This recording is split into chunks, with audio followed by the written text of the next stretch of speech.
The morning air carried a sharp chill as the line of applicants curled around the polished glass headquarters of one of the country's largest technology companies. Before the sun had fully risen, dozens of people were already waiting with folders, resumes, and quiet hope. Some wore freshly pressed shirts, while others had clearly borrowed their only suit for the occasion. Conversations drifted through the crowd about rent, bills, and second chances. Near the very back stood Daniel Carter. His clothes were clean but faded with age.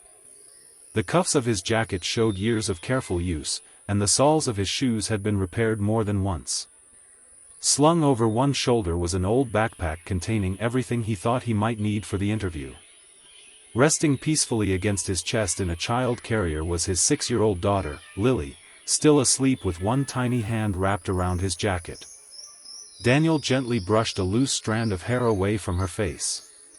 "You deserve better than this," he whispered so quietly that only he could hear.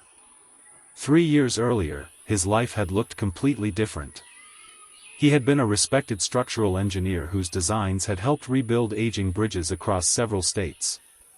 His work had earned praise from senior architects and city officials alike. He had never cared much about awards or recognition. What mattered most to him was returning home every evening to his wife, Emily, and their little daughter. Their home had always been filled with laughter. Emily loved cooking elaborate Sunday dinners that usually ended with flour on everyone's faces because Lily insisted on helping bake dessert. Daniel often joked that they spent more time cleaning the kitchen than eating in it. Those ordinary moments had felt permanent. Then everything changed. Emily was diagnosed with a rare illness that progressed with frightening speed. Months of hospital visits replaced family picnics. Savings disappeared into medical bills. Daniel worked longer hours while spending every free minute beside her hospital bed. On her final night, Emily squeezed his hand with surprising strength.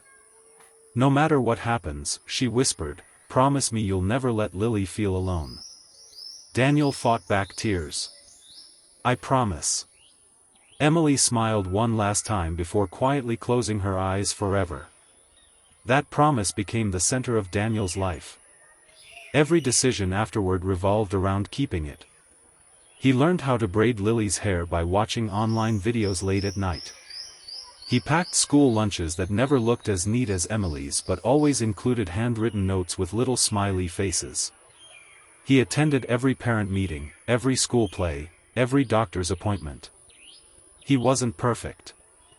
He was simply trying. Then another disaster struck. The engineering company where he had worked for over a decade lost several major contracts. Within months, bankruptcy proceedings began. Hundreds of employees were laid off in a single afternoon. Daniel carried his belongings out of the building in one cardboard box. "It's temporary," he kept telling himself. Weeks became months. Months became more than a year. Every interview seemed promising until employers noticed the long gap in his resume or questioned whether a single father could commit to demanding projects. "We're looking for someone with more flexibility. We've decided to move forward with another candidate. We'll keep your resume on file." The words became painfully familiar. Eventually, there were no more savings. He sold his car. Then Emily's jewelry. Then most of the furniture. The house they had dreamed of raising Lily in was sold to pay debts. They moved into a tiny apartment. When rent increased, they rented a single room from an elderly widow who accepted lower payments because she admired how devoted Daniel was to his daughter. But even her kindness had limits. 3 days earlier she had sat across from him with tears in her eyes. "I'm so sorry, Daniel. My son is moving back home with his family. I need the room." Daniel understood. He couldn't blame her. He simply thanked her for giving them more time than she had promised. Now they had less than a week before they would have nowhere to go. When Daniel saw an advertisement for janitorial positions at Ashford Global Industries, he applied immediately. The pay wasn't remarkable. The work would be physically demanding. But it included health insurance, stable hours, and enough income to rent a small apartment. For Daniel, it felt like winning the lottery. The line slowly shuffled forward. Several applicants glanced at Lily with curious expressions. One middle-aged man smiled warmly. "She's beautiful." Daniel smiled back.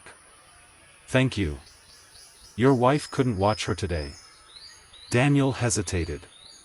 "She passed away." The man's smile faded. "I'm sorry." Daniel nodded politely. "So am I." A young woman standing nearby quietly handed Lily a small juice box from her own bag when the little girl woke up. "Thank you," Lily said with perfect manners. "You're welcome," the woman replied. Daniel appreciated the small act of kindness more than she probably realized. As the morning stretched on, Lily tugged gently on his sleeve. "Daddy?" "Yes?" "If you get this job, does that mean we can stay together?" He knelt until they were eye level. "We're always staying together. But we'll have a home again?" His throat tightened. "I hope so." She smiled with complete trust. "I know you'll get it." Children believe things adults had forgotten how to believe. That faith both comforted and frightened him. Hours later, security guards began calling applicants inside in groups. When Daniel finally entered the massive marble lobby, he felt strangely out of place. Everything sparkled. Employees hurried past carrying expensive laptops while giant digital displays showcased the company's latest achievements. He approached the reception desk. The receptionist looked up. "Application, please."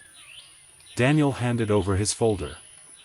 She scanned the paperwork without much interest until she reached his resume. Her eyebrows lifted. "You were a structural engineer?" "Yes." "And you're applying for custodial services?" "Yes." She looked genuinely confused. "Are you sure?" Daniel answered without embarrassment. "My daughter needs food more than I need pride." The receptionist slowly nodded. For the first time that morning, someone looked at him not with pity, but with respect. She quietly stamped his application and directed him toward the waiting area. Daniel sat beside Lily, who leaned against his shoulder while coloring in an old activity book. Around him, other applicants nervously rehearsed interview answers. Daniel simply closed his eyes for a moment. He wasn't asking for success anymore. He wasn't asking for another prestigious title. He wasn't asking for recognition. He was only asking for one opportunity to keep the promise he had made to Emily, to give Lily a safe place to sleep, enough food to eat, and the childhood she deserved. He had no idea that somewhere several floors above, the billionaire CEO would soon receive the day's stack of applications. And the moment her eyes landed on the name Daniel Carter, everything about this ordinary hiring day was about to change.